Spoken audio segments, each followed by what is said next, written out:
بسم اللہ الرحمن الرحیم، السلام علیکم ورحمۃ اللہ وبرکاتہ۔ ناظرین اکرام، آپ دیکھ رہے ہیں زمزم گرافی گجرات فائلز پس پردہ حقائق کا انکشاف۔ اس کتاب کا سلسلہ جاری ہے۔ رانا ایوب اور رائے گار کے بیچ گفتگو کا سلسلہ جاری ہے۔ آئیے شروع کرتے ہیں۔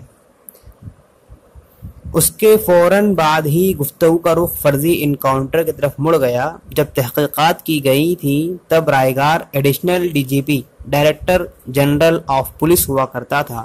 فرضی انکاؤنٹر کے بارے میں اس سال کے مئی اور جون کے مہینوں میں سی بی آئی نے روزانہ 10 گھنٹوں سے بھی زیادہ اس سے پوچھ تاچھ کی تھی۔ پھر بھی وہ اس بات سے خوش تھا کہ کہانی میں اپنا پہلو یعنی اپنا کردار وہ مجھ سے شیئر کر رہا تھا۔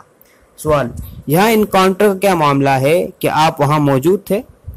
جواب: بس ایک انکاؤنٹر موجود تھا۔ سہراب الدین نامی ایک مجرم کو فرضی انکاؤنٹر میں مار ڈالا گیا۔ غلطی یہ ہوئی کہ ان لوگوں نے اس کی بیوی کو بھی مار دیا۔ سوال: کوئی وزیر بھی اس میں ملوث تھا؟ یعنی کوئی منتری بھی اس میں انوالو تھا؟ جواب: وزیر داخلہ امت شاہ۔ سوال: اس کی ماتحتی میں کام کرنا تو بڑا مشکل رہا ہوگا نا؟ جواب: ہم اس کے ساتھ اتفاق نہیں رکھتے تھے، یعنی اس سے ایگری نہیں کرتے تھے، اور نہ ہی ہم اس کے احکامات یعنی آدیش مانتے تھے، اس لیے انکاؤنٹر معاملوں میں گرفتار ہونے سے ہم بچ گئے۔ سوال: کیا ہر جگہ حالات اتنے ہی برے ہیں؟ جواب: 10 سال قبل گجرات بہت اچھا ہوا کرتا تھا۔ 10 سال پہلے گجرات بہت اچھا ہوا کرتا تھا۔ سوال: کیا سیاسی بدلاؤ کی وجہ سے یہ سب ہوا ہے؟ جواب: جمہوریت میں اگر یعنی ڈیموکریسی میں اگر ایک شخص کا قد بہت اونچا ہو جاتا ہے تو یہ بہت خطرناک بات ہوتی ہے، جیسا کہ وزیر داخلہ امت شاہ کا معاملہ ہے۔ تبادلہ، تعین اور ترقی سب اس کی مٹھی میں ہے۔ تبادلہ کرنا، کسی کو نوکری پر رکھنا اور کسی کو پروموشن دینا سب اسی کی مٹھی میں ہے۔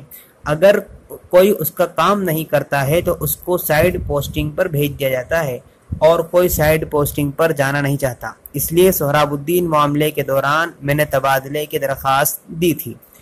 کیا تبادلہ اس لیے کیا گیا کہ وہ نہیں چاہتے تھے کہ آپ تحقیقات کریں؟ جواب: نہیں، کیونکہ میں غلط طریقے سے تحقیقات نہیں کرنا چاہتا تھا۔ تحقیقات مطلب چھان بین۔ سوال: اور وہ چاہتے تھے کہ آپ غلط طریقے سے تحقیقات کریں؟ جواب: ہاں۔ سوال: کوئی آدمی یہ سب کیسے کرا سکتا ہے؟ امت شاہ کو بچ کر نکل جانے کی اجازت کیسے دی جا سکتی ہے؟ جواب: وہ راستہ نکال لیتا ہے کیونکہ وہ طاقتور لوگوں کے قریب ہے۔ سوال: کیا وہ وزیر اعلیٰ کے قریب تھا؟ سی ایم کے قریب تھا؟ جواب: ہاں، وہ وزیر اعلیٰ کے بہت قریب تھا۔ اس سے زیادہ وزیر اعلیٰ کے قریب کوئی تھا ہی نہیں۔ سوال: تو کیا وزیر اعلیٰ اس کو گرفتاری سے نہیں بچا سکا؟ جواب: وہ یہ نہیں کر سکتا تھا اس لیے کہ ثبوت اس کے خلاف تھا۔ سوال: ہاں، اگر ایسا کرتا تو وہ خود ہی پھنس جاتا ہے نا؟ اگر وہ ایسا کرتا تو خود بھی پھنس ہی جاتا۔ جواب: اگر وہ مداخلت کرتا تو اس کو جانا پڑتا۔ یہ آدمی یعنی وزیر اعلیٰ اس حساب سے چالاک ہے، اس کو سب کچھ پتا تھا لیکن اس نے دوری بنائے رکھی، اس لیے اس کو اس معاملے میں پکڑا نہیں گیا۔ قانون نام کی چیز موجود ہے۔ انکاؤنٹر تم نہیں کر سکتے، خاص سبب جو بھی ہو، لیکن لوگ تم قتل نہیں کر سکتے۔ البتہ ان وزیروں کے لیے بہت آسان ہے، وہ آزاد پھرتے ہیں، ان کو دستخط نہیں کرنا پڑتا ہے، وہ بس زبان سے کہہ کر کام کرواتے ہیں۔ دستخط یعنی ہستاکشر۔ اب ٹیکنالوجی کی وجہ سے یہ اور بھی آسان ہو گیا ہے، وہ ایسے فون کا استعمال کرتے ہیں جس کو ٹریک کیا جا سکتا ہے۔ سوال: ہاں، آپ کے معاملے میں ہی پڑھ رہی تھی کہ کچھ کال ریکارڈ کی وجہ سے ہی وزیر کو گرفتار کیا گیا تھا۔ جواب: ہاں۔ سوال: جو کچھ ہم دیکھ رہے ہیں اس کے برعکس کیا راست باز افسران ریاست میں موجود ہیں؟ یعنی جو ہم دیکھ رہے ہیں کہ ہر طرف ایسے افسر ہیں جو سیاسی لوگوں کی باتیں مان رہے ہیں، تو کچھ ایسے بھی ہیں جو اپنی انترآتما کی بات مانیں؟ جواب: ہاں بہت ہے، لیکن تباہی کے لیے تم کو صرف چند ہی گندی مچھلیوں کی ضرورت ہوتی ہے۔ پھر بھی کچھ اچھے افسران موجود ہیں جن کی وجہ سے اب وزراء کی گرفتاری ہو رہی ہے، یعنی منتریوں کی گرفتاری ہو رہی ہے۔ سوال: ہاں، کسی نے مجھے راہل شرما نامی افسر سے ملنے کا مشورہ دیا ہے۔ بظاہر وہ راست باز معلوم ہوتا ہے اور اسی لیے سرکار کے چہیتوں میں شامل نہیں ہے۔ جواب: مسلمانوں کی زندگی بچانے کی وجہ سے یعنی سرکار کی اس پر کڑی نظر ہے۔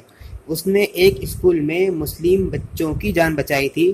صرف بچایا نہیں تھا بلکہ اس نے کچھ لوگوں کو گرفتار بھی کیا تھا، اور چونکہ اس نے برسر اقتدار یعنی حکومت جو کر رہی ہو پارٹی اس کے ممبر کو گرفتار کر لیا، اس لیے اس کے عہدے سے اس کا تبادلہ کر اس کی پوسٹنگ کہیں اور کر دی گئی۔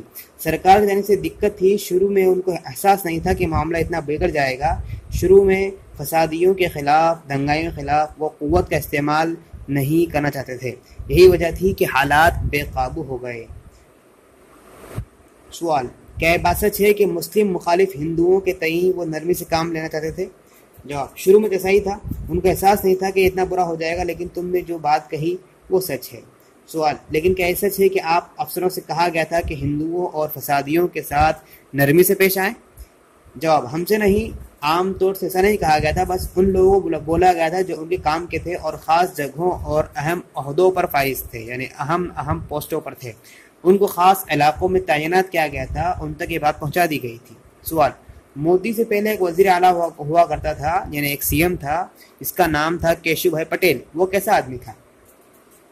جواب: مودی کے مقابلے میں تو وہ ایک سادھو تھا، بس موازنے کے طور پر، کمپیئر کے طور پر۔ میرا مطلب ہے کیشو بھائی جان بوجھ کر کبھی کسی کو نقصان نہیں پہنچاتا، دھرم چاہے جو بھی ہو، صرف مسلمان ہونے کی وجہ سے وہ ان کا نقصان نہیں ہونے دیتا۔ سوال: لیکن سر، ایک غیر جانبدارانہ نقطہ نظر سے دیکھا جائے تو ایسا لگتا ہے کہ جیسے بہت سی حقیقتوں کو افسانوں کے ساتھ گڑبڑ کر دیا گیا ہے۔